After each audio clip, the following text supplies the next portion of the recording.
আমার মা পবিত্র মা, আমি মায়ের পবিত্র দুধ পান করছি, আমি পবিত্র মায়ের গর্ভে জন্মগ্রহণ করেছি। আমি রাস্তার নর্তকী বেহায়া নারী, মোবাইলের উলঙ্গ নারীর ঘরে জন্ম নেই নাই। এতটুকু বুঝো মিয়া, নিজের মার কথা মনে করো, নিজের বোনের কথা মনে করো। যখন তুমি নারী দেখো, অস্থির ছবি দেখো, একবার ভাইবো তোমার মাকে যদি এমন উলঙ্গ বিবস্ত্র কেউ দেখে, তোমার বোনকে যদি কেউ দেখে, রক্তে যদি মানুষের রক্ত থাকে কারো, সে মেনে নিবে এটা? কথা বলে না, কেউ মেনে নিবে এটা? তো তুমি কেন অন্যের মাকে দেখছো? তুমি কেন অন্যের বোনকে দেখতেছ? আব্বা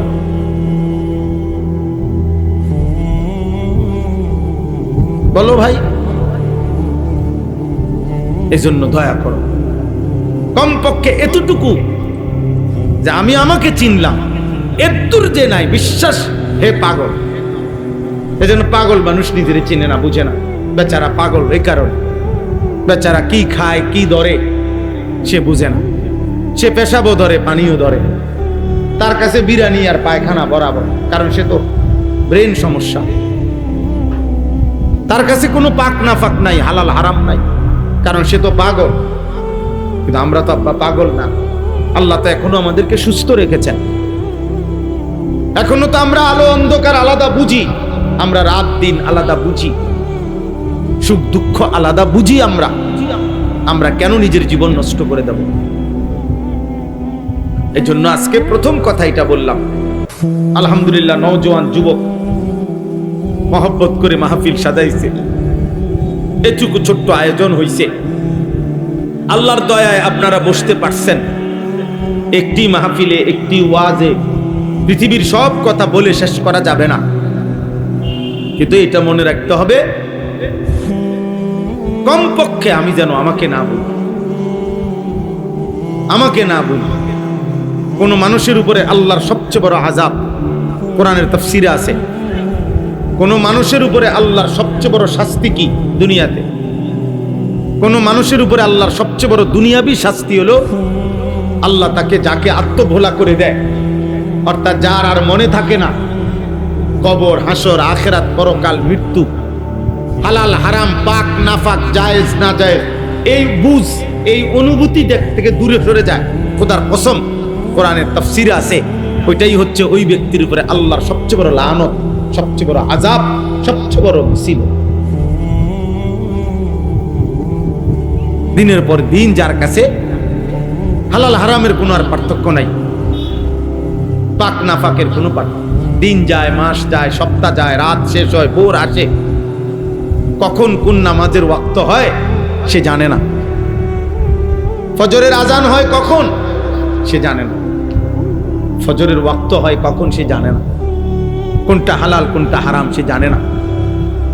তার কাছে মদ মধু বরাবর, তার কাছে সালাম গালি বরাবর, তার কাছে ব্যবসার টাকা সুদের টাকা বরাবর, তার কাছে মা বোন আবার অন্য ভিন্ন নারী বরাবর, সব এক।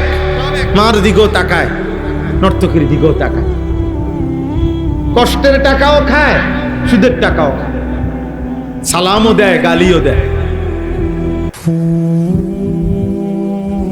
হ্যাঁ, একদিকে গোসলও করে, আরেকদিকে পেশাব করে পানিও লয় না, পাক নাফাক বরাবর বরাবর। কারণ হাইওয়ান যে, পাগল যে, মাথা খারাপ যে, মানুষরূপী পশু যে, এই কারণ পার্থক্য নেই। এই জন্য বললাম, ওয়ালা তাকুনু কাল্লাযীনা নাসুল্লাহা ফাআনসাহুম আনফুসাহুম। আল্লাহ তাআলা কোরআন কারীমের মধ্যে বলছে, বান্দা ওই মানুষদের মতো হইও না যারা আমি আল্লাহকে ভুলে গেছে, ফলে আমি তাদেরকে তাদের পরিচয় ভুলাই দিছি। আজ তারা আর নিজেকেই চেনে না, আজ নিজেকেই বুঝে না। এর চাইতে বড় আফসোস আর কিছু। তোমরা বলো ভাই, তোমরা এই যে কিশোর ছেলে, বলো আব্বা, তোমাদের যাদের চুল মুশরিক বেঈমানের মতো, তোমার কি আসলে মনে আছে তুমি মুসলমান? প্রিয় ভাই বলো, একজন বিবেক থাকলে বলো, তোমরা যারা এশার নামাজ এখন পড়লা না, তোমাদের মনে আছে তোমরা মুসলমান? আমি এখান থেকে গাড়ির থেকে নাইম্মা দৌড়াইয়া গেছি, জামাত ধরছি, অথচ আমি এখানেও দেখছি মুসলমানের বাচ্চা ভিডিও করতে, ছবি তুলতে ব্যস্ত। কত বড় নিকৃষ্ট বেয়াদব, কত বড় জঘন্য বেয়াদব,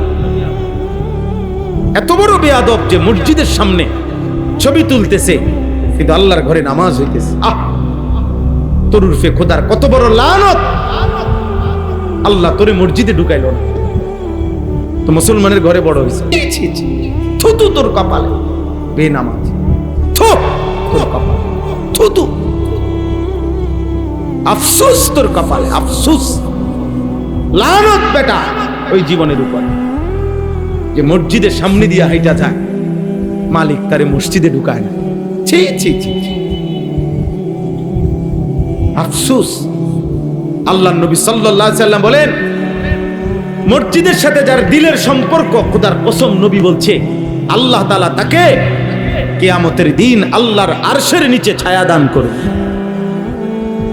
যে 7 ধরনের ব্যক্তিকে আল্লাহ পাক কিয়ামতের দিন আল্লাহর আরশের ছায়া দান করবে, তার মধ্যে এখানে একজন হলো ওই ব্যক্তি যার দিল মসজিদের সাথে লেগে আছে, দিলে যার মসজিদের প্রতি ভালোবাসা। রাজুলুন কালবুহু মুআল্লাকুন বিল মাসাজিদ, যার অন্তর মসজিদের সাথে ঝুলে থাকে, দিল পড়ে থাকে মসজিদে, অন্তর পড়ে থাকে মসজিদে, বাইরে ঘুরে কিন্তু দিলের মধ্যে মসজিদের প্রতি ভালোবাসা। আবার কখন আজান হবে, আবার কখন জামাত হবে, মসজিদে যাব কখন, এই ভালোবাসা নবীজি বলছেন আল্লাহ পাক তাকে কিয়ামতের দিন আল্লাহর আরশের নিচে ছায়া দান করবে। সুবহানাল্লাহ। কোরআনুল কারীমের মধ্যে আছে, নবীজি বলছে, আর আল্লাহ বলছেন সূরা তাওবার মধ্যে আছে, যে মসজিদ আবাদ করে আল্লাহ বলছে তুমি সাক্ষী দিতে পারো যে সে আল্লাহর প্রতি ঈমান রাখে, আখিরাতের প্রতি ঈমান রাখে, আখিরাতের প্রতি ঈমান রাখে। আর মসজিদের সবচেয়ে বড় আবাদ মসজিদে নামাজ। যে মসজিদে নামাজ হয় না, ওইটা ভবন দিয়া কি হবে? আল্লাহ নবী সাল্লাল্লাহু আলাইহি সাল্লাম বলছেন, প্রত্যেক মসজিদের কিছু খুঁটি থাকে। ইন্না লিল মসজিদে আওতাদান, প্রত্যেক মসজিদের কিছু খুঁটি থাকে, খুঁটি, পিলার। নবীজি বলছেন প্রত্যেক মসজিদে 5 ওয়াক্ত যে মানুষগুলো নামাজ পড়ে ওরা ওই মসজিদের খুঁটি, পিলার। কি কথা! নবীজি বলছেন ওই মুসল্লিগুলোর জন্য প্রত্যেক মসজিদের যে খুঁটির মতো 5 ওয়াক্ত নামাজ পড়ে যেই মুসল্লিরা, এদের জন্য আল্লাহ পাক আলাদা ফেরেশতা নিয়োগ দিয়ে রাখে। ওই ফেরেশতারা প্রতি ওয়াক্তে নামাজের সময় ওই নির্ধারিত মুসল্লিদের খবর নেয়, তারা আসলে তাদের জন্য রহমত মাগফিরাতের দোয়া করে। কসম আল্লাহর, নবীজি বলেন যদি তারা মসজিদে না আসে, আল্লাহর ওই ফেরেশতারা তাদের খবর নেয়, যদি অসুস্থ হয় তাহলে তার জন্য আল্লাহর কাছে শিফা, সুস্থতা কামনা করে দোয়া করে। পেরেশানি থাকলে আল্লাহর কাছে দোয়া করে, আল্লাহ আপনার বান্দা পেরেশানিতে আছে, আপনার সেজদা দিতে জামাতে আসতে পারে নাই, আপনি তার পেরেশানি দূর করে দেন। বদনসিব বেটা, মুসলমানের বাচ্চা বেটা, মসজিদ চিনস না বেটা, নামাজি চিনলি না, না বেঈমান হইলি, না ইমানদার হইলি, কিছুই তো হইলি না বেটা, কিছুই তো। কোন ইহুদির বাচ্চা তো তোদেরকে নিবে না বেনামাজি। যাইয়া দেখ বেটা, আমেরিকার আব্বারে গিয়া বল যে আমি 24 ঘন্টা তোদের মতো চলি ফিরি,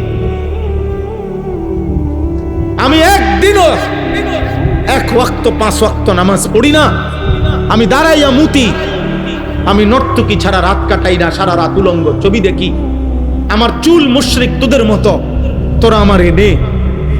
খোদার কসম, একটা ইহুদি একটা খ্রিস্টান, তোমরা জানো না ছেলেরা, বাবারা জানেন না আপনারা, আপনাদের চোখের সামনে সন্তান বরবাদ হয়ে যাচ্ছে, আপনারা তামাশা দেখতেছেন। বয়স্ক লোকরা বসে বসে ইদানিং কালের বুড়ারাও বহুত বড় গাফেল। আগের বুড়া এরকম বুড়া ছিল না।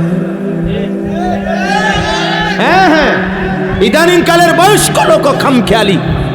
আগে আজ থেকে 30 বছর আগের বুড়া অনেক সাহসী ছিল। 30 বছর আগের বুড়ারা পুরা গ্রামের মধ্যে যারে দেখছে অনিয়ম তারই ধমক দিছে, তারই 2-4 অক্ষর কথা বলছে। অনকার বুড়াই বসে সারাদিন বিড়ি খায়। ওই কি বলবে আল্লাহর কথা? আর বিড়ির গন্ধে তো কাছে যাওয়া যায় না। ও বাকি মানুষের বলবে কি? চা দোকানটার দিকে ওঠে না, সারাটা দিন সুযোগ পাইলে দৌড় মারে চা দোকান। যিনি বলে হুজুর না, আমি বলি আমনে ভালো, আমনেরে বলছি, ঠিক আছে না? সবাই আলাদা হয়ে গেছি আমরা। কেমনে নিয়ন্ত্রণ হবে আপনার? যেখানে আপন কন্যা, আপন বোন, 8 বছরের বাচ্চা মেয়েও যেখানে নিরাপদ না, যে মাটিতে, তোমরা টিকবা কেমনে আব্বা? আরে ছেলেরা বুঝো বেটা, তোর বোন আছে ছোট, আগামী দিনে তোর বোন নিরাপদে বাঁচবে কেমনে আব্বা? তোমাদেরও তো ছোট বোন আছে। 8 বছরের মেয়ে যদি আমার বাংলার জমিনে যদি 92% চাইতে বেশি মুসলমান, 3 লক্ষের চাইতে বেশি মসজিদ আছে বাংলাদেশে, প্রতিদিন কমপক্ষে 30 লক্ষ ছাত্র ছেলে মেয়ে মাদ্রাসায় পড়ে যে বাংলাদেশে, 5 ওয়াক্ত নামাজের মসজিদে আজান হয়। সারা বাংলাদেশে কোথাও এমন নাই যেখানে আজান নিষিদ্ধ। তাহলে সারা বাংলাদেশের কোনায় কোনায় যেখানে 5 ওয়াক্ত নামাজের আজান হয়, যেখানে এত কোটি কোটি মুসলমান, সেখানে যদি 8 বছরের মেয়ে ধর্ষিতা হয়, 8 বছরের মেয়ের যদি কল্লা শরীর থেকে কাইটা আলাদা করে ফেলা হয়, এতটা ছোট্ট মাসুম মেয়ে, ও আখেরাতে গিয়ে কি বলবে? আল্লাহর কাছে কি বলবে? ওই ছোট্ট মেয়েটা যদি হাসরের ময়দানে দাঁড়ায়া আল্লাহকে বলে, আল্লাহ আমার জাতির এতগুলো মানুষ বেঁচে থাকতে আমি 8 বছরের মেয়ে আমার এইভাবে মেরে ফেললো, আমার শরীরটা 2টা টুকরা করে ফেললো, তাহলে বলো আব্বা, বলো ছেলেরা, তোমাদের বিবেকে যদি লাগে তোমাদের বোন আগামী দিনে নিরাপদ? মোবাইল নামাও, আমি বললাম বেয়াদব, এই বেটা বেয়াদব, ওঠ বেটা এখান থেকে, বেটা বদতমিজ কোথাকার।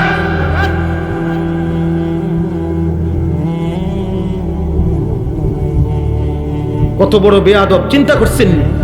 বেয়াদব কি পরিমাণ ঘাটতেরা যে এতগুলো কথা বলতেছি কিন্তু ওর মোবাইলে আলবে।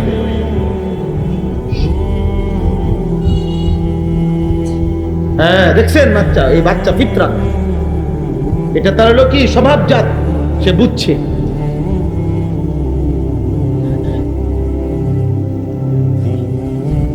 প্রত্যেক মানব সন্তানের ভিতরে এই ছোট বাচ্চা ওইটা বুঝছে। ওই দেখছেন নি, ওই মোবাইল ধরে রাখছে, মানে সৃষ্টিগতভাবে গুনার প্রতি ঘৃণা। খোদার কসম এই কোরআন ধরে বলি, আল্লাহ মানুষের জন্মসূত্রে দিয়ে দিছিলেন, এই পরিবেশ নষ্ট করে দিয়েছে। আল্লাহ জন্মসূত্রে মানুষের বাচ্চার মধ্যে আল্লাহকে মানার যোগ্যতা দিয়েই পাঠাইছিলেন। কিন্তু আমরা আফসোস, আমরা সবাই মিলে আমাদের সমাজ ছেড়ে দিছি আমরা। তোমরা বলো ভাই, তোমরা যারা 18 বছর 14 বছর 16 বছরের ছেলে, তোমরাই বলো, তোমাদের ছোট বোন আছে না কারো? তো তোমাদের বোন আগামী দিনে কেমনে নিরাপদ থাকবে? বলো ভাই।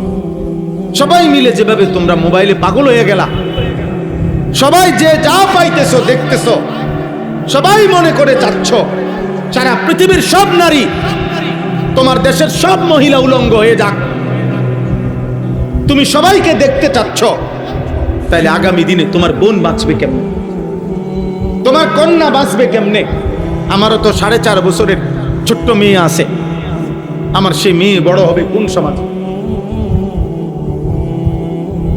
বলো, আগামী দিনে আল্লাহ চাহে তো এখন তোমাদের যাদের বয়স 16 বছর 18-20 বছর, আল্লাহ যদি হায়াত দেয়, আমরা দোয়া করি আল্লাহ তোমাদেরকে হায়াত দিক, তো তোমরাও তো আব্বা আগামী 10 বছরের ব্যবধানে আল্লাহ দিলে ইনশাআল্লাহ তোমরা তো বিয়ে করবে। তো যে মেয়েটা বড় হইতেছে, আগামী দিনে তুমি যাকে বিবাহ করবে, ও যদি ইজ্জত নিয়ে বড় না হয়, সতীত্ব নিয়ে বড় না হয়, চরিত্র নিয়ে বড় না হয়, তো তুমি চরিত্রবান মেয়ে কোত্থেকে খুঁজে আনবে? তোমরা যে যাকে পাচ্ছ, যে যেখানে পাইতেছ, নারীর ছবি তুলতেছ, মেয়ের ছবি তুলতেছ, যে যাকে পাচ্ছ তারে ফুসলাইয়া প্রলোভন করে হারাম প্রেম ভালোবাসার নামে অশ্লীলতার মধ্যে ডুবাই দিতেছ। তা আগামী দিনে বাঁচবা কেমনে আব্বা? পবিত্র নারী মিলবে কিভাবে? মোবাইলের নারী আর ঘরের বিবাহিত স্ত্রী এক কথা না,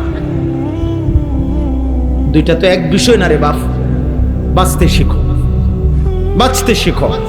আমরা বললাম এটা একক কোন সরকারের দায়ী করলে হবে না।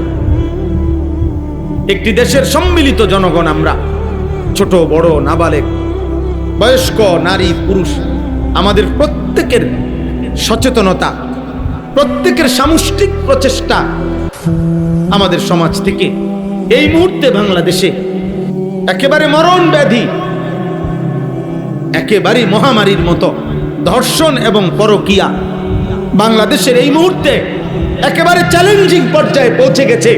যা যদি এই মুহূর্তে নিয়ন্ত্রণ করা না হয়, আমার দেশের ভবিষ্যৎ পুরাপুরি অন্ধকার হয়ে যাবে, পুরাপুরি।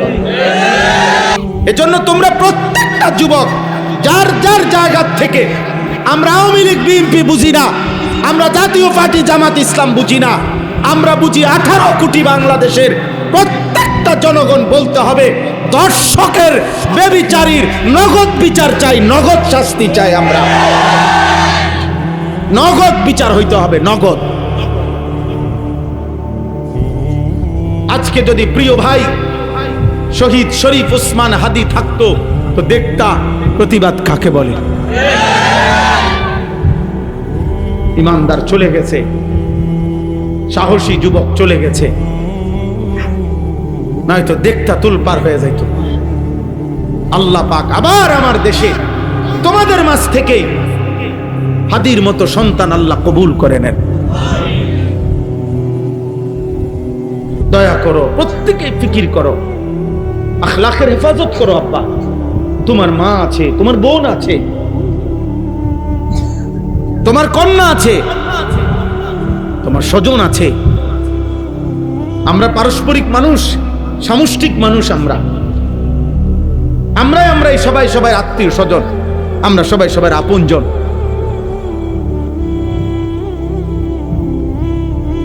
আমাদের মা, আমাদের বোন, আমাদের নারী, আমাদের কন্যারা যদি আমাদের সমাজে নিরাপদে থাকতে না পারে, যেখানেই লাঞ্ছিত হয়, যেইখানেই হোক, যার দ্বারাই হোক, সেটাই চরম ঘৃণিত, এবং তার বিরুদ্ধেই প্রতিবাদ করা আমাদের দায়িত্ব।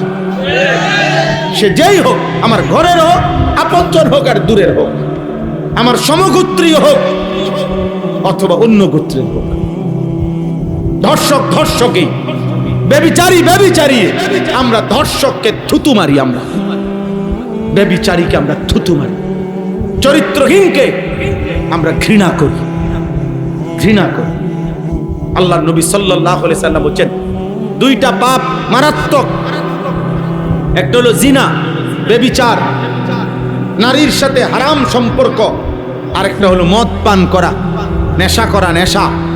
খোদার কসম হাদিসে আছে, নবীজি বলছে যে নেশা করে এবং জিনা করে, প্রিয় ভাই মনে রাখেন, আল্লাহর নবী বলেন জিনাকার যখন জিনা করে, নেশাখোর যখন নেশা করে, এর ঠিক তার পূর্ব মুহূর্তে আল্লাহ ওই নাফরমানের কলিজার থেকে ঈমান টেনে বাইর করে ফেলে,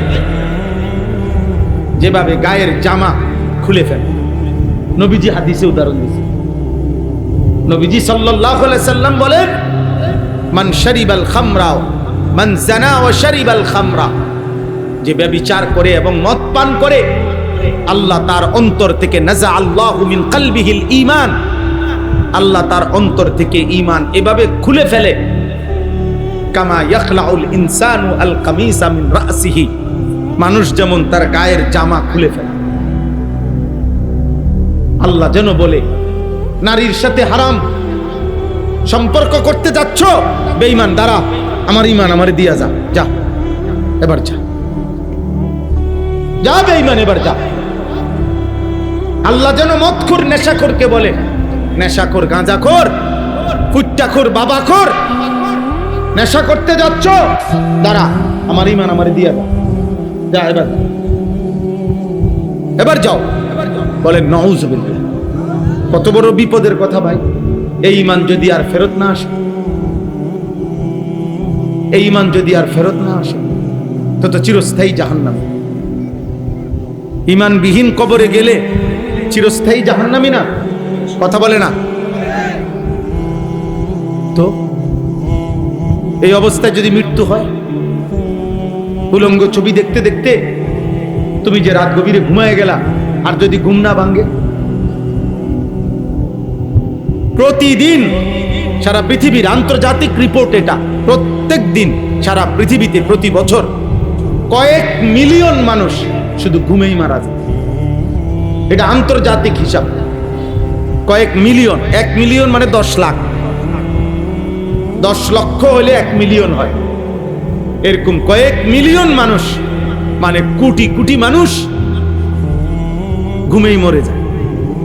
আর ঘুম, আমার নিজস্ব জানাশোনা, আমার আত্মীয়র মধ্যে 2 জন মানুষ এমন, 2 জন, একজন মাঝ বয়সী, আরেকজন একটু বয়স্ক, ঘুমের মধ্যে মারা গেছে।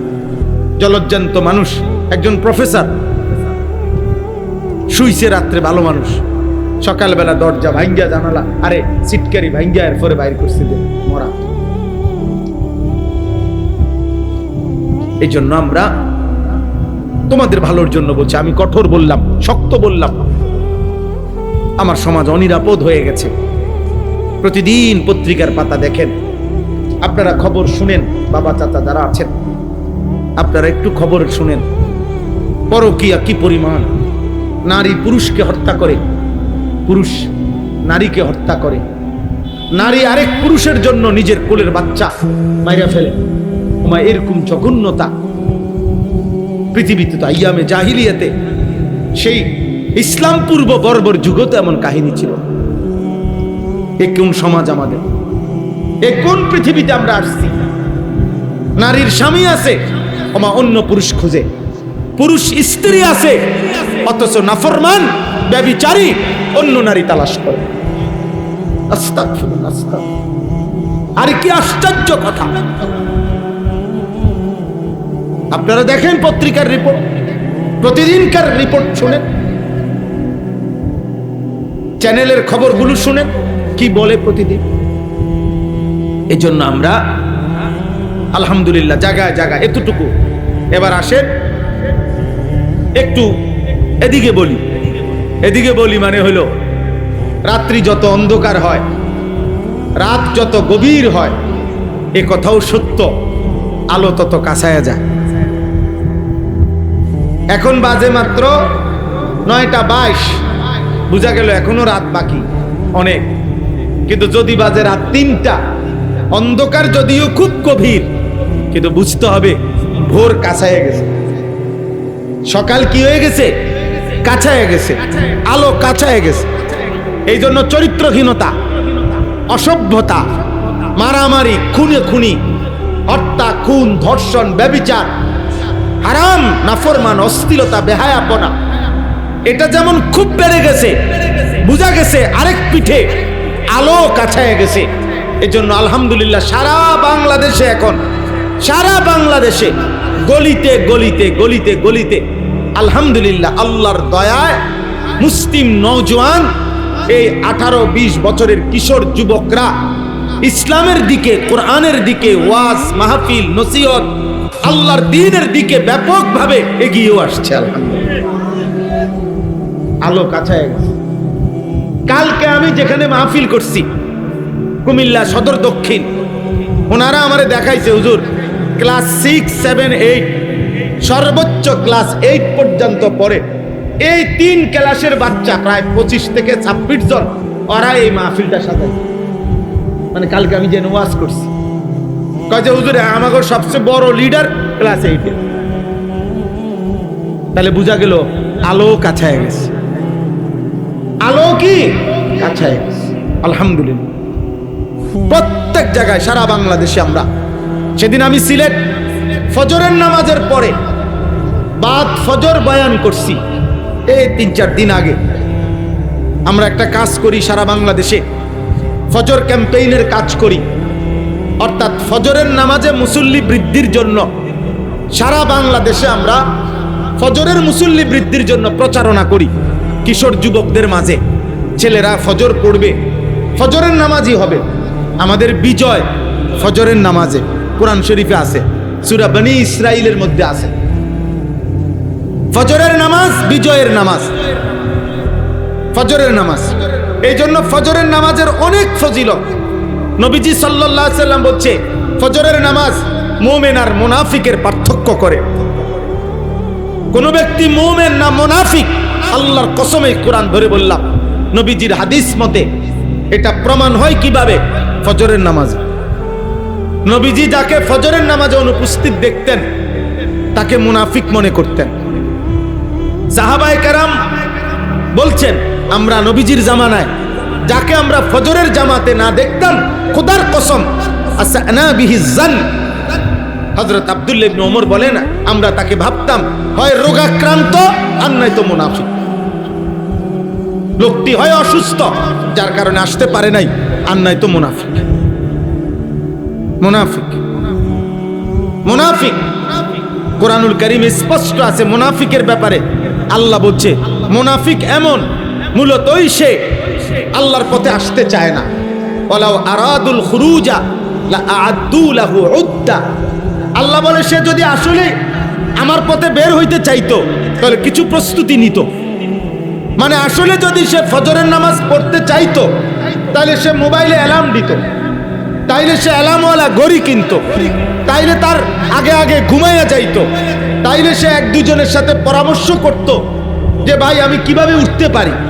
এই নিয়ে তার কোনো মানসিক প্রস্তুতি নাই, এটা তার কলজার ভিতরেও নাই। তাইলে আল্লাহ তাআলা বলছেন এটা মুনাফিকের চিহ্ন। ওয়ালাকিন কারিহাল্লাহু বিআসাহুম ফাসাব্বাতাহুম ওয়া কিলা কুদু মাআল কাঈদিন। নাউযুবিল্লাহ। আল্লাহ কোরআনে বলছে, মূলত মুনাফিক এমন, আল্লাহই চায় না মুনাফিক ইমানদারের সুরত ধরুক। আল্লাহ বলেন, আমি চাই না মুনাফিক ঘৃণিত, এই জন্য আমি চাই না ওই আমার পথে আসুক, যা। এই জন্য আল্লাহই তখন তাকে বসাইয়া রাখে আর বলে, উকউদু মাআল কাঈদিন। আমার যেই নাফরমান বান্দা আমার আল্লাহকে ভুলে বসে আছে জায়গায় জায়গায়, তুইও যা ওই নাফরমানদের সাথে বইয়া থাক, বাইরে যা, হইতে থাক। কোরআন শরীফের আয়াত, কি সাংঘাতিক কথা দেখছেন। এই জন্য তো বলতেছিলাম, বাদ ফজর দেখছি যুবক সাইকেল দিয়া দিয়া ফজরের নামাজ জামাত ধরছে। পুরা 3 তালা মসজিদ, সিলেট শহরে সদরে একটা বড় মসজিদে পুরা 3 তালা, 2 তালা, নিচতলা কানায় কানায় পূর্ণ ছিল। তখন ওই মুসল্লিরা বললো যে হ্যাঁ হুজুর, এটা ইনশাআল্লাহ আগামী দিনে এটা হবে ইনশাআল্লাহ। খুব দ্রুতই ইসলামের বিজয় হবে, চূড়ান্ত বিজয় হবে সেদিন। মুসলমানের জুম্মা আর ফজরের মুসল্লি বরাবর হবে যেদিন। নিয়ত করো ইনশাআল্লাহ, ইনশাআল্লাহ তোমার হাতে আগামী দিনের পতাকা উঠবে ইনশাআল্লাহ, কালিমার পতাকা, ইসলামের পতাকা ইনশাআল্লাহ। সারা পৃথিবী আড়মোড়া ভেঙে নতুন করে রেডি হচ্ছে। সারা পৃথিবী 2 ভাগ হয়ে যাচ্ছে, কুফর একদিকে, মোমেন একদিকে। আগামী দিনে চূড়ান্ত যুদ্ধ এমনই হবে। আল্লাহ আমাদেরকে বুঝ দান করেন, আল্লাহ আমাদেরকে বিবেক দান করেন, আল্লাহ তাআলা আমাদের এই ছেলেদেরকে আল্লাহর দিকে ফিরায়া দেন। আমি অনুরোধ করলাম, একটা ছেলেকে হলেও বললাম, প্রিয় ভাই, আমার এটা ফিকির, আমার এটা চেষ্টা, আমার এটা আন্তরিক প্রচেষ্টা। আমি আর এখন কাউকে কোনো প্রতিপক্ষ মনে করি না, কাউকে না, কারো প্রতিপক্ষ আমার কোনো প্রতিপক্ষ মনে করি না। আমার আর কোনো প্রতিপক্ষতার দরকার নাই। আমি মনে করি আমাদের এই মুসলিম কিশোর যুবক নওজোয়ানরা আল্লাহর দিকে ফিরবে, 5 ওয়াক্ত নামাজ পড়বে, ফজরের নামাজ জামাতে পড়বে, আগামী দিনের ইসলামের পতাকা উড়াবে ইনশাআল্লাহ। ইনশাআল্লাহ বলো, ইনশাআল্লাহ বলো নওজোয়ান, ইনশাআল্লাহ। তোমরা চেষ্টা করো আব্বা, নষ্ট হইও না। নষ্ট হইলে কেউ মনে রাখবে না। পচে গেলে মানুষ ফেলে দিবে। আবর্জনা মানুষ ফেলে দেয়, পচা জিনিস মানুষ ফেলে দেয়, নষ্ট হয়ে গেলে মানুষ ফেলে দেয়। তুমি যদি চরিত্রহীন নারী দেখে দেখে, ছবি দেখে দেখে, অশ্লীল দৃশ্য দেখে দেখে, উলঙ্গ ছবি দেখে দেখে আব্বা শরীরটা, চরিত্রটা, আখলাকটা নষ্ট করে ফেলো, কেউ খবর নিবে না। খবর নি। মা বাপ, আপন বাবা এক সময় বলে ফেলে নিজের মার কাছে, নিজের স্ত্রীর কাছে, এই অজাত মানুষ হইতো না, বাদ দাও। আপন পুতের ব্যাপারে বলে ফেলে এই অসভ্য আর মানুষ হইতো না, বাদ দাও। তারে যেটা মনে করি এটা করতে কও, আমি জানি না তার ব্যাপারে। কোনো বাবা যদি এটা বলে ফেলে, এবার তারে ডাকবে কে? মা যদি বলে ফেলে, এবার তাকে ডাকবে কে? বলো ভাই। এই জন্য ফজরের নামাজ পড়ো। ফজরের নামাজ বরকতপূর্ণ নামাজ। নবী সাল্লাল্লাহু আলাইহি সাল্লাম বলেছেন, মান সাল্লা সালাতাস সুবহি ফাহুয়া ফি জিম্মাতিল্লাহ। যে ফজরের নামাজ পড়লো সে নিজেকে আল্লাহর হাতে তুলে দিল, আল্লাহর সুপুর্দ করে দিল, আল্লাহর জিম্মায় ঢুকে গেল। সুবহানাল্লাহ। এজন্য আমরা প্রত্যেকটা যুবকের পরিবর্তন চাই। বলেন ইনশাআল্লাহ, বলেন ইনশাআল্লাহ। আপনাদের প্রত্যেকের কাছে আমরা অনুরোধ করলাম, আপনারা আপনাদের ছেলেদের দিকে নজর দেন, আপনাদের মেয়েদের দিকে নজর দেন, আপনাদের পরিবারের স্ত্রী সন্তান ছেলে মেয়ের দিকে আখিরাতের বিষয়ে আরেকটু যত্নবান হন। ইদানিং কালে আইসা আমরা বেশি অভিভাবকরা বাড়ি ঘর, বিল্ডিং, দালান, বাজার, সদাই, বিদেশ আর ছেলে পেলেকে তার হাতে ছেড়ে দিচ্ছেন। এমনি তো বাবা সন্তান মানুষ হয় না। মানুষের বাচ্চা আর গাভীর বাচ্চা এক না।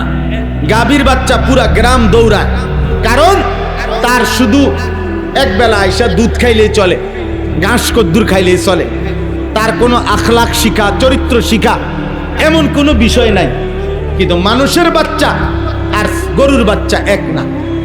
মানুষের বাচ্চাকে শুধু ভাত খাইলে হয় না, মানুষের বাচ্চা শুধু ঘুম যাইলে হয় না। মানুষের বাচ্চাকে ঈমান শিখতে হয়, ইসলাম শিখতে হয়, আখলাক শিখতে হয়, চরিত্র শিখতে হয়, চরিত্র শিখতে হয়। হাদিসের মধ্যে স্পষ্ট আছে, মিশকাতের মধ্যে এই হাদিস আছে। এক সাহাবী আয়েশা নবী সাল্লাল্লাহু আলাইহি সাল্লামকে জিজ্ঞেস করছে, ইয়া রাসূলুল্লাহ, আমাকে নামাজ শিখিয়ে দেন। তিনি নবী সাল্লাল্লাহু আলাইহি সাল্লাম বললেন, তুমি আমাদের সাথে 2 দিন থাকো, 2 দিন থাকো এবং প্রত্যেক ওয়াক্ত নামাজে আমাদের সাথে নামাজ পড়ো। তখন 2 দিন টানা সাহাবী নবীজির সাথে নামাজ পড়ছেন, দেখছেন। আল্লাহ নবী সাল্লাল্লাহু আলাইহি সাল্লাম বললেন, 2 দিন পরে তুমি কি এই 2 দিনের ধারাবাহিক নামাজ দেখেছো? সাহাবী বললেন হ্যাঁ। আল্লাহ নবী বললেন, তাহলে এভাবেই সারা জিন্দেগি নামাজ পড়ো। তাহলে নবীজি নিজের কাছে রাইখা কি করছেন বলেন না? শিখাইছেন। কি করছেন? শিখাইছেন। হযরত মালিক ইবনুল হুয়াইরিস একজন সাহাবী, বুখারী মুসলিমের হাদিস। আল্লাহর নবী বলেন, ওই সাহাবী বলেন, আমরা 14-15 বছরের কিশোর ছেলে, এক বয়সী আমরা কয়েকজন নবীজির কাছে আসলাম, এসে থাকার অনুমতি চাইলাম। নবীজি আমাদেরকে থাকতে দিলেন দিন শিখার জন্য। সাহাবী বলেন, ফাআকামনা ইনদাহু 20 ইয়াওমান, আমরা 20 দিন টানা নবীজির কাছে ছিলাম। বুখারীর হাদিস, মুসলিম শরীফের হাদিস। আমরা 20 দিন নবীজির কাছে ছিলাম। 20 দিন থেকে আল্লাহর নবীর কাছে আমরা দিন শিখলাম। 20 দিন পরে দেখেন, 20 দিন পরে নবীজি এবার বললেন, ইরজিউ ইলা আহলিকুম, তোমরা তোমাদের বাড়িতে ফিরে যাও। ওয়া আল্লিমুহুম, তোমাদের পরিবারের সদস্যদেরকে এবার যা শিখছো এবার তোমরা গিয়ে শিখাও, শিখাও। এবং বললেন, অসাল্লু কামা রাআইতুমুনি উসাল্লি, এই 20 দিনে আমারে যেভাবে নামাজ পড়তে দেখেছো তোমরা মহল্লায় গিয়ে এভাবে নামাজ পড়ো। এরপরে বলছেন, ওয়া ইজা হাদারাতিস সালাহ ফালিউআদ্দিন আহাদুকুম, নামাজের ওয়াক্ত হইলে তোমাদের মধ্য থেকে একজন আজান দিও।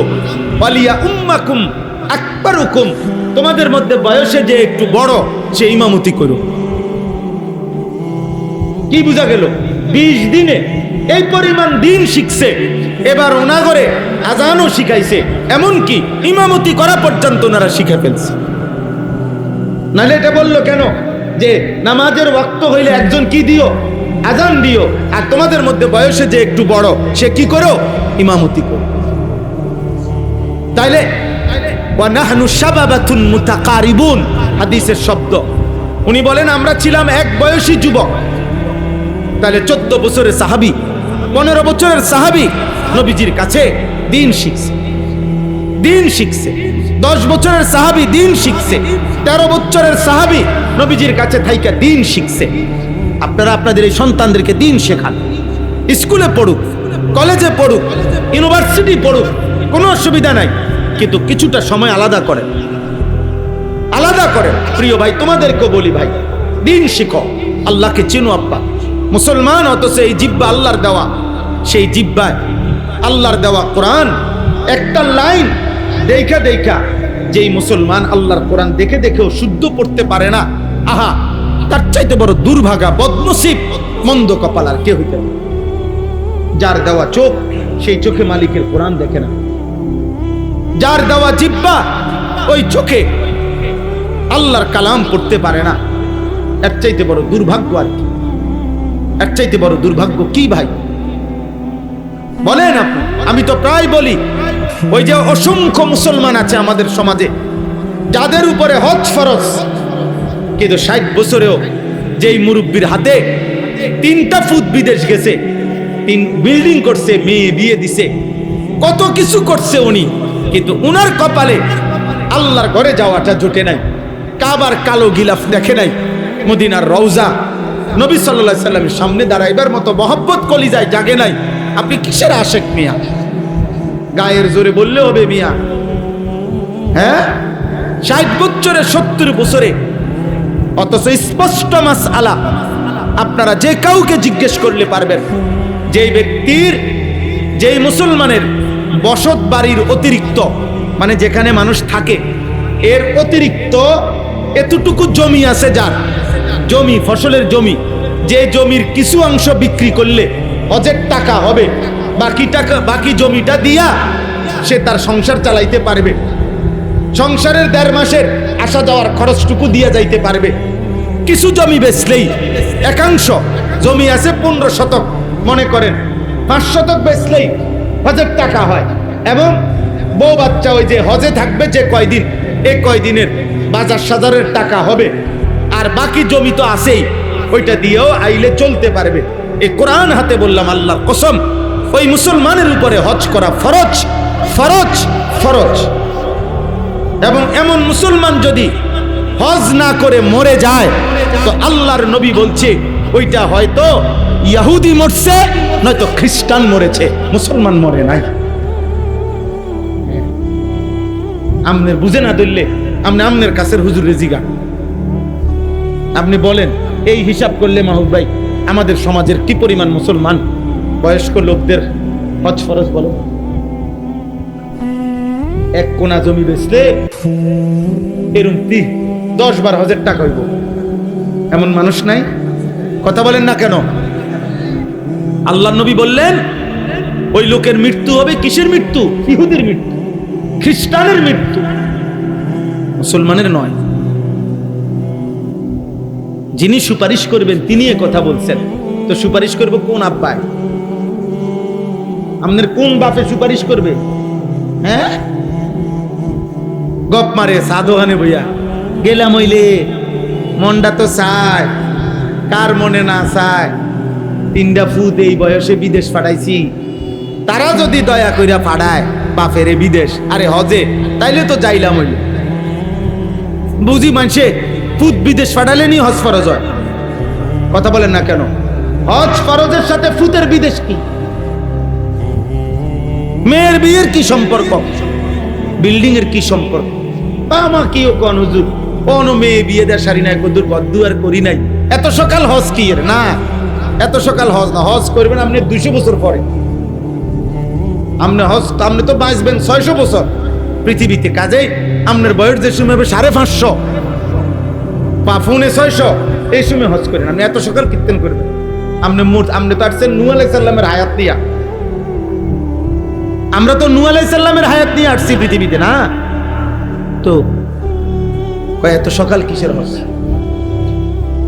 খামখেয়ালি আর কি, খামখেয়ালি।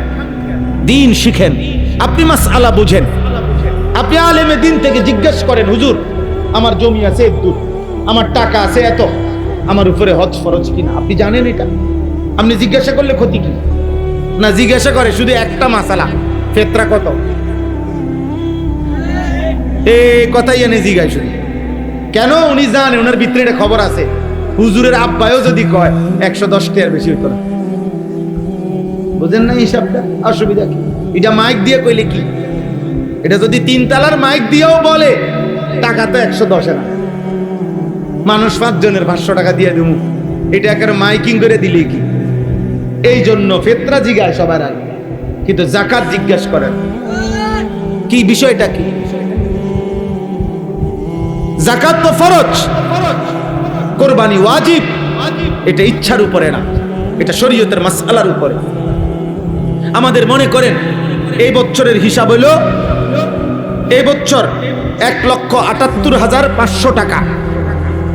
কোরবানির 3 দিন যার কাছে 1,78,500 টাকা অতিরিক্ত যার কাছে আছে, এই পরিমাণ, তার উপরেই কোরবানি ওয়াজিব 3 দিনের মধ্যে।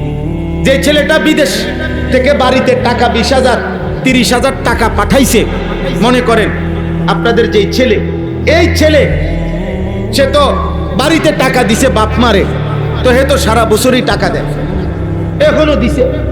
কিন্তু এই ছেলেটার কাছে কোরবানির 3 দিন, আজকে 2 বছর 5 বছর যে বিদেশ করে, তার কাছে 1,80,000 টাকা নাই। কথা বলেন না কেন? তাহলে তার উপরেও তো কোরবানি ওয়াজিব। তার কোরবানি কই? কথা বলেন না। 3 ফুট কামাই রোজগারি করে, মনে করেন একজন বিদেশ, একজন শহরে চাকরি করে, একজন গ্রামে দোয়ানদারি করে।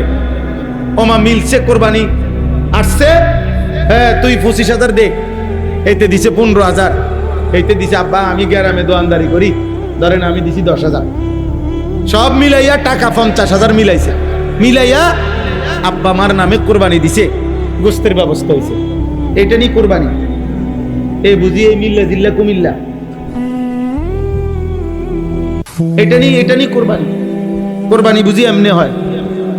কোরবানি বুঝি, কোরবানি তো পরিবারের উপরে ওয়াজিব হয় না, মানুষের উপরে ওয়াজিব। বুঝছিনি আমার কথাটা? কোন পরিবারের হিসাব না, হিসাব হলো মানুষ, ব্যক্তি হিসাব। তাইলে আপনার ঘরে উপার্জন করে যতজন, ওদের লগে কথা বলতে হবে, ওরা জানতে হবে ওই উপার্জনকারী লোকটা ছেলে হোক, আপনার অবিবাহিত হোক, বালেগ হইলেই হইছে, যার বীর্যপাত হয় সেই বালেগ। তাহলে ওই রকম সন্তান সে যদি আপনার 1,78,500 টাকা, এ ধরেন 1,80,000 টাকা তার কাছে যদি অতিরিক্ত জমা থাকে, তার উপরেই কোরবানি ওয়াজিব। এখন ফ্যামিলির যতজনের কম, অতজনের উপরেই কোরবানি ওয়াজিব। বাপের কোরবানিও দিবেন, ছেলের কোরবানিও দিবেন। মহিলাদের মধ্যে যে সমস্ত মহিলা, ওনার কাছে কিছু স্বর্ণ আছে, 1 বড়ি 1.5 বড়ি মনে করেন, আর ওই কোরবানির 3 দিন ওনার কাছে কিছু টাকাও আছে, 30,000 টাকা, 10,000 টাকা, 5,000 টাকা। তো স্বর্ণ আর টাকা, এই দুইটা মিলাইলে যদি 1,80,000 টাকা হয় দাম, দুটোটার দাম মিলাইলে, তাহলে নিঃসন্দেহে ওই মহিলার উপরে কোরবানি ওয়াজিব।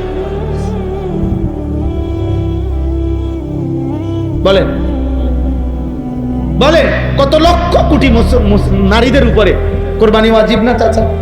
মহিলার 1 বড়ি স্বর্ণ গহনা, আর মহিলার কাছে 10,000 5,000 টাকা আছে, তো দুইটা মিলাইলে 1,80,000 টাকা হবে নি? 1 বড়ি স্বর্ণের দামে তো 2 লাখ টাকার, 2,70,000। কিও মহিলার মাতেও না, মহিলারে বলেও না, মহিলার এগুলা, মহিলা বেডিতে জিগাইলেও বলতো না, বা সাবধান, এটি তুমি বুঝতা না, তোমার কাম শুধু রুডি, তুমি শুধু রুডি বেলবা আর গোশত রাইনবা আর রাক্ষস বাকিগুলা খাবে, আর মহিলার কোনো আখেরাত নাই। বুঝেন নাই? মহিলার মনেও করাবে না। যেই মহিলা আজকে 40 বছর 30টা বছর তোমার সংসার করে, তোমার সন্তানের জন্য সে তার জীবনটা শেষ করে দিছে, সেই ফ্যামিলির মহিলা স্ত্রী, সে আজকে এত বছর সংসারের জন্য এত কিছু করে, তার জন্য কোরবানি দিলে অসুবিধাটা কি? অসুবিধাটা কি? 20,000 টাকা আল্লাহ দিছে, 25,000 টাকা আল্লাহ দিয়েছে। তো আল্লাহর দেওয়া সম্পদ আল্লাহর পথে ব্যয় করিলে আল্লাহ আবার দিবে। আবার দিবে না? কথা বলেন না। আগের বার কে দিছে, তো পরের বার কে দিবে? তো খরচ করার আগে দিছিল কে? তো খরচ করলে আল্লাহ আবার দিবে, আল্লাহ আবার দিবে। এই জন্য আমাদের সমাজে অসংখ্য পুরুষের উপরে, মহিলাদের উপরে কুরবানি ওয়াজিব। আপনারা খামখেয়ালি করেন, খামখেয়ালি করেন। আল্লাহ তাআলা আমাদেরকে আমল করার তৌফিক দান করেন। আমি এই শেষ কথা আমার এটা, কোরবানির মধ্যে আল্লাহ তাআলা বলছেন, বান্দা আমি শুধু 2টা জিনিস চাই। 1 নাম্বার জবানে আমার নাম, আমার জিকির। 2 নাম্বার দিলে তাকওয়া, আমি আল্লাহর ভয়, আমার ভালোবাসা। আমি তোমার থেকে 2টা নেব, জবানে আমার নাম শুনবো, দিলে আমি ভয় শুনবো, তাকওয়া। আল্লাহ তাআলা বলেন, তুমি যদি জিকির করো বিসমিল্লাহ আল্লাহু আকবার, এটা যে বলো আমি আল্লাহ তাআলা এটাতেই খুশি। আর দিলে যে আমি আল্লাহর জন্যই করেছ, এটা যে আমি বুঝ পাইছি, আমি এতেই খুশি। আমি এই 2টাই নেব, গোশত পুরাটা তোমারই দিয়ে দিলাম, আমার গোশত লাগবে না। ফাকুলু মিনহা, গোশত তুমি খাও, আত্মীয়রে খাওয়াও, গরিব দুঃখীরে খাওয়াও, আমার লাগবে না। আমি তাকওয়া চাই। আমি কি চাই? তাকওয়া চাই। আমি হারাম টাকা দিয়ে কুরবানি দিলে হবে না, তাহলে সেটা তাকওয়া হবে না, গুনাহমুক্ত হলে হবে না, শতভাগ পবিত্র টাকা হইতে হবে। কি হইতে হবে বলেন না? আমার মসজিদ আজকে জুমার সময় জিজ্ঞাসা করছে আমারে, এই সুদখোরের কোরবানির কি হবে? আমি বলছি সুদখোরের উপরে কোরবানি ওয়াজিব হয় না, কারণ সুদখোরের তো কোনো টাকাই নাই। এটা জানেন? সুদখোর তো ফকির, কারণ সুদখোরের সুদের যে টাকা এটা তো হের না, হারাম তো এ মালিক না, এটা তাতে তো ফকির। তারা আমরা সবাই মিল্লা আগে গোস্ত দিয়ে আসা উচিত। ফকির এ তো ফকির মূলত, নাই তো সে হারাম খাবে কেন? এই জন্য হারাম দ্বারা কোরবানি দিলে সেই কোরবানি আদায় হবে। সবচেয়ে ভয়ঙ্কর কথা হইল যে হারাম দ্বারা কোরবানি যদি দেয় কেউ হারামের টাকা দিয়া, তাইলে শরিকের বাকি শরিকদারদের কারো কোরবানি হবে। বিপদ তো এখানে। তুই তো গেছত তুই আমগরও শেষ করছ, মারছে তো মারছে, সবাইরে মাইরে গেছে, শেষ, বরবাদ করে দিছে। এই জন্য সতর্ক থাকা চাই, সতর্ক থাকা। আল্লাহ আমাদেরকে হালাল উপার্জন থেকে কোরবানি করার তৌফিক দান করেন। আল্লাহ তাআলা পুরুষ নারী মা বোন আমাদের সকলকে বুঝে শুনে কোরবানি আদায় করার তৌফিক দান করেন। নবীজি সাল্লাল্লাহু আলাইহি সাল্লাম হযরতে ফাতেমা রাদিয়াল্লাহু তাআলা আনহাকে বলছেন, ফাতেমা মনে রেখো, কোরবানির প্রথম ফোঁটা রক্ত মাটিতে পড়বার সাথে সাথে আল্লাহ পিছনের সব গুনাহ মাফ করে দেন। অনেক ফজিলত, অনেক ফজিলত, অনেক নেকি আব্বা, অনেক নেকি, অনেক নেকি। মহব্বতের সাথে ইনশাআল্লাহ কোরবানি আদায় করবেন, বলেন ইনশাআল্লাহ। এই কয়েকদিন নফল রোজা রাখার চেষ্টা করেন। কোরবানির আগের দিন পর্যন্ত 9 জিলহজ 9টা রোজা রাখা নবীজির মুবারক আমল। আলহামদুলিল্লাহ, আল্লাহর নবী বলছেন জিলহজের প্রথম দিন থেকে কোরবানির আগের দিন পর্যন্ত এই 9টি রোজার প্রত্যেকটি রোজা, একটি রোজা 1 বছরের পূর্ণ রোজার সওয়াব। এই রাতগুলোতে ইবাদত করলে সবে কদরে ইবাদতের সওয়াব। আলহামদুলিল্লাহ, আমরা গত প্রথম দিন থেকে আজকে পর্যন্ত সবগুলো রোজা রাখছি আলহামদুলিল্লাহ। বাকিগুলো রাখার পূর্ণ ইরাদা আছে ইনশাআল্লাহ। নবীজি বলছেন 9 জিলহজ মানে কোরবানির আগের দিনের রোজা। আপনারা সবাই চেষ্টা করবেন বুধবারের রোজাটা। আল্লাহর নবী বলছেন 9 জিলহজ রোজা রাখলে আল্লাহ তাআলা তার পিছনের 1 বছর, পরের 1 বছর 2 বছরের গুনাহ মাফ করে দিবে। মা বোনদেরকে বলবেন 9 জিলহজ বুধবার দিন সকালবেলা ফজরের নামাজের পর থেকে পঞ্চম দিন বুধবার, বৃহস্পতিবার, শুক্রবার, শনিবার, রবিবার আসর পর্যন্ত তাকবীর পড়বেন। প্রত্যেক নামাজের পরে আল্লাহু আকবার, আল্লাহু আকবার, লা ইলাহা ইল্লাল্লাহু ওয়াল্লাহু আকবার, আল্লাহু আকবার, ওয়ালিল্লাহিল হামদ। 5 ওয়াক্ত নামাজের ফরজ সালাম ফিরাইয়া এই তাকবীর পড়া ওয়াজিব। তাকবীর পড়বেন, বলেন ইনশাআল্লাহ। তাই এনে একটা সুযোগ আছে, ছাড় আছে। যারা 5 ওয়াক্ত নামাজ পড়েন না, আপনাদের পড়তে হবে না। না হে কই পড়বে? হে তো নামাজই পড়ে না, এই নাফরমান পড়বে কই? বোঝেন নাই কথা? বেনামাজি নাফরমান, তুমি পড়তে হবে না। তুমি তাকবীর পড়বে কোন জায়গা? তুমি তো নামাজই পড়ো না। অতএব আগে কি সিদ্ধান্ত নেন? 5 ওয়াক্ত নামাজ পড়বো ইনশাআল্লাহ। আল্লাহ তাআলা আমাদেরকে তৌফিক দান করেন, আল্লাহ আমাদেরকে কবুল করে নেন। আজকের এই করইবাড়ি যুব সমাজ এবং প্রবাসীদের উদ্যোগে এই মাহফিলে আল্লাহ বরকত দান করেন, আমিন। আলহামদুলিল্লাহি রাব্বিল আলামিন। আল্লাহুম্মা আনতাস সালাম ওয়া মিনকাস সালাম, তাবারাকতা ইয়া দাল জালাল